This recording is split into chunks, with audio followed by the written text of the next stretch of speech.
आप सभी से अनुरोध है कि अगर अभी तक इस चैनल को सब्सक्राइब नहीं किया है तो कृपया सब्सक्राइब करें और रेगुलर अपडेट्स के लिए बेल आइकन को प्रेस करें, वीडियोस को शेयर और लाइक करें। श्री राम बोले, देवी, प्राचीन काल में एक समय परम सृष्टा भगवान शंभु ने अपने परात्पर धाम में विश्वकर्मा को बुलाकर उनके द्वारा अपनी गौशाला में एक रमणीय भवन बनवाया जो बहुत ही विस्तृत था। उसमें एक श्रेष्ठ सिंहासन का भी निर्माण कराया।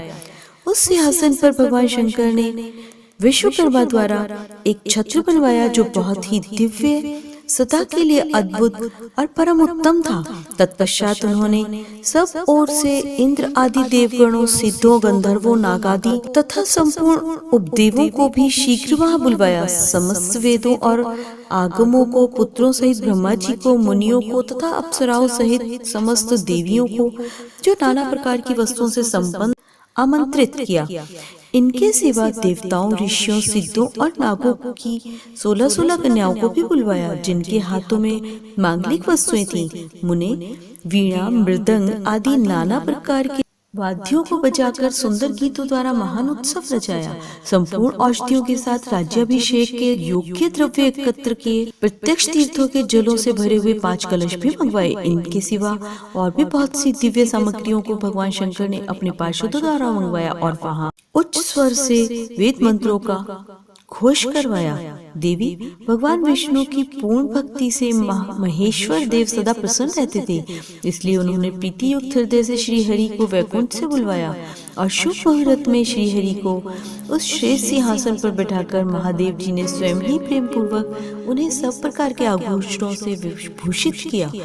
उनके मस्तक पर मनोहर मुकुट बांधा गया और उनसे मंगल कौतुक कराए गए। यह सब हो जाने के बाद महेश्वर ने स्वयं ब्रह्मांड मंडप में श्री हरि का अभिषेक किया और उन्हें अपना वह सारा ऐश्वर्य प्रदान किया जो दूसरों के पास नहीं था। तदंतर स्वतंत्र ईश्वर भक्तवत्सल शंभु ने श्री हरि का स्तवन किया और अपनी पराधीनता को सर्वत्र प्रसिद्ध करते हुए वे लोककर्ता ब्रह्मा से इस प्रकार बोले। महेश्वर ने कहा, लोकेश, आज से मेरी आज्ञा के अनुसार ये विष्णु हरि स्वयं मेरे वंदनीय हो गए हैं। इस बात को सभी सुन रहे हैं। तात तुम संपूर्ण देवता आदि के साथ इन श्री हरि को प्रणाम करो और ये वेद मेरी आज्ञा से मेरी ही तरह इन श्री हरि का वर्णन करें। श्री रामचंद्र जी कहते हैं, देवी, भगवान विष्णु की शिव भक्ति देखकर प्रसन्नचित हुए वरदायक भक्तवत्सल रुद्रदेव ने उपयुक्त बात कहकर स्वयं ही श्री गरुड़ ध्वज को प्रणाम किया। तदंतर ब्रह्मा आदि देवताओं, मुनियों और सिद्ध आदि ने भी उस समय श्री हरि की वंदना की। इसके बाद अत्यंत प्रसन्न हुए भक्तवत्सल महेश्वर ने देवताओं के समक्ष श्री हरि को बड़े बड़े वर प्रदान किए। महेश बोले, हरे, तुम मेरी आज्ञा से संपूर्ण लोकों के कर्ता, पालक और संहारक हो। धर्म, अर्थ और काम के दाता तथा दुर्नीति अथवा अन्याय करने वाले दुष्टों को दंड देने वाले हो। महान बल पराक्रम से संपन्न जगत पूज्य जगदीश्वर बने रहो। सम्रांगण में तुम कहीं भी जीते नहीं जा सकोगे। मुझसे भी तुम कभी पराजित नहीं होगे। तुम मुझसे मेरी दी हुई 3 प्रकार की शक्तियां ग्रहण करो। एक तो इच्छा आदि की सिद्धि, दूसरी नाना प्रकार की लीलाओं को प्रकट करने की शक्ति, तीसरी तीनों लोकों में नित्य स्वतंत्रता। हरे, जो तुमसे द्वेष करने वाले वे निश्चय ही मेरे द्वारा प्रयत्न पूर्वक दंडनीय होंगे। विष्णु, मैं तुम्हारे भक्तों को उत्तम मोक्ष प्रदान करूंगा। तुम इस माया को भी ग्रहण करो जिसका निवारण करना देवता आदि के लिए भी कठिन है तथा जिससे मोहित होने पर यह विश्व जड़ रूप हो जाएगा। हरे, तुम मेरी बाई भुजा हो और विधाता दाहिनी। तुम इन विधाता के भी उत्पादक और पालक होगे। मेरा हृदय रूप जो रुद्र है वही मैं हूँ, इसमें संशय नहीं है। वह रुद्र तुम्हारा और ब्रह्मा आदि देवताओं का भी निश्चय ही पूज्य है। तुम यहाँ रहकर विशेष रूप से संपूर्ण जगत का पालन करो। नाना प्रकार की लीलाएं करने वाले विभिन्न अवतारों द्वारा सदा सबकी रक्षा करते रहो। मेरे चिन्मय धाम में तुम्हारा जो यह परम वैभवशाली और अत्यंत उज्जवल स्थान है वह गोलोक नाम से विख्यात होगा। हरे, भूतल पर जो तुम्हारे अवतार होंगे वे सबके रक्षक और मेरे भक्त होंगे। मैं उनका अवश्य दर्शन करूंगा। वे मेरे वर से सदा प्रसन्न रहेंगे। श्री रामचंद्र जी कहते हैं, देवी इस प्रकार श्री हरि को अपना अखंड ऐश्वर्य सौंपकर उमा वल्लभ भगवान हर स्वयं कैलाश पर रहते हुए अपने पार्षदों के साथ स्वच्छंद क्रीड़ा करते हैं। तभी से भगवान लक्ष्मीपति वहां गोप वेश धारण करके आए और गोपी तथा गौओं के अधिपति होकर बड़ी प्रसन्नता के साथ रहने लगे। वे श्री विष्णु प्रसन्नचित्त हो समस्त जगत की रक्षा करने लगे। वे शिव की आज्ञा से नाना प्रकार के अवतार ग्रहण करके जगत का पालन करते हैं। इस समय वे ही श्री हरि भगवान शंकर की आज्ञा से 4 भाइयों के रूप में अवतीर्ण हुए हैं। उन 4 भाइयों में सबसे बड़ा मैं राम हूँ, दूसरे भरत हैं, तीसरे लक्ष्मण, चौथे भाई शत्रुघ्न हैं। देवी मैं पिता की आज्ञा से सीता और लक्ष्मण के साथ वन में आया था। यहाँ किसी निशाचर ने मेरी पत्नी सीता को हर लिया है और मैं विरही होकर भाई के साथ इस वन में अपनी प्रिया का अन्वेषण करता हूँ। जब आपका दर्शन प्राप्त हो गया तब सर्वथा मेरा कुशल मंगल ही हो गया। माँ सती, आपकी कृपा से ऐसा होने में कोई संदेह नहीं है। देवी निश्चय ही आपकी ओर से मुझे सीता की प्राप्ति विषयक वर प्राप्त होगा। आपके अनुग्रह से उस दुख देने वाले पापी राक्षस को मारकर मैं सीता को अवश्य प्राप्त करूंगा। आज मेरा महान सौभाग्य है जो आप दोनों की मुझ पर कृपा हुई। जिस पर आप दोनों दयालु हो जाए वह पुरुष धन्य और श्रेष्ठ है। इस प्रकार बहुत सी बातें कहकर कल्याणमयी सती देवी को प्रणाम करके रघुकुल शिरोमणि श्री राम उनकी आज्ञा से उस वन में विचरने लगे।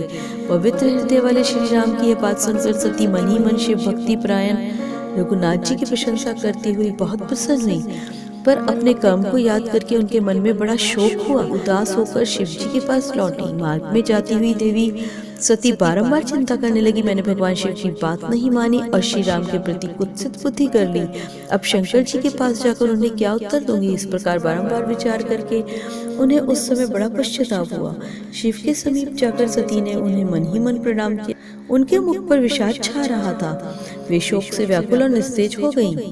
सती को दुखी देख भगवान हर ने उनका कुशल समाचार पूछा और प्रेम पूर्वक कहा, तुमने किस प्रकार परीक्षा ली। उनकी यह बात सुनकर सती मस्तक झुकाकर उनके पास खड़ी हो गई। उनका मन शोक और विषाद में डूबा हुआ था।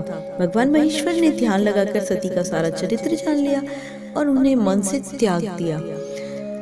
वेद धर्म का प्रतिपालन करने वाले महेश्वर अपनी पहले की हुई प्रतिज्ञा को नष्ट नहीं होने दिया। सती का मन से त्याग करके वे अपने निवास भूत कैलाश पर्वत पर चले गए। मार्ग में महेश्वर और सती को सुनाते हुए आकाशवाणी हुई, परमेश्वर तुम धन्य हो और तुम्हारी ये प्रतिज्ञा भी धन्य है। तीनों लोकों में तुम्हारे जैसा महायोगी और महाप्रभु दूसरा कोई नहीं है। यह आकाशवाणी सुनकर देवी सती की कांति फीकी पड़ गई। उन्होंने भगवान शिव से पूछा, नाथ मेरे परमेश्वर, आपने कौन सी प्रतिज्ञा की है, बताइए। सती के इस प्रकार पूछने पर भी उनका हित चाहने वाले प्रभु ने पहले अपने विवाह के विषय में भगवान विष्णु के सामने जो प्रतिज्ञा की थी उसे नहीं बताया। उन्हें उस समय सती ने अपने प्राण वल्लभ पति भगवान शिव का ध्यान करके उस समस्त कारण को जान लिया जिससे उनके प्रियतम ने उन्हें त्याग दिया था। शंभु ने मेरा त्याग कर दिया। इस बात को जानकर दक्ष कन्या सती शीघ्र ही अत्यंत शोक में डूब गई और बारंबार सिसकने लगी। सती के मने भाव को जानकर शिव ने उनके लिए जो प्रतिज्ञा की थी उसे गुप्त ही रखा और वे दूसरी बहुत सी कथाएं कहने लगे। नाना प्रकार की कथाएं कहते हुए वे सती के साथ कैलाश पर जा पहुंचे और श्रेष्ठ आसन पर स्थित हो गए और समाधि लगा ली। सती मन में अत्यंत विषाद ले अपने उस धाम में रहने लगी। मुने शिवा और शिव के उस चरित्र को कोई नहीं जानता था। महामुने स्वेच्छा से शरीर धारण करके लोक लीला का अनुसरण करने वाले उन दोनों प्रभुओं का इस प्रकार वहां रहते हुए दीर्घ काल बीत गया।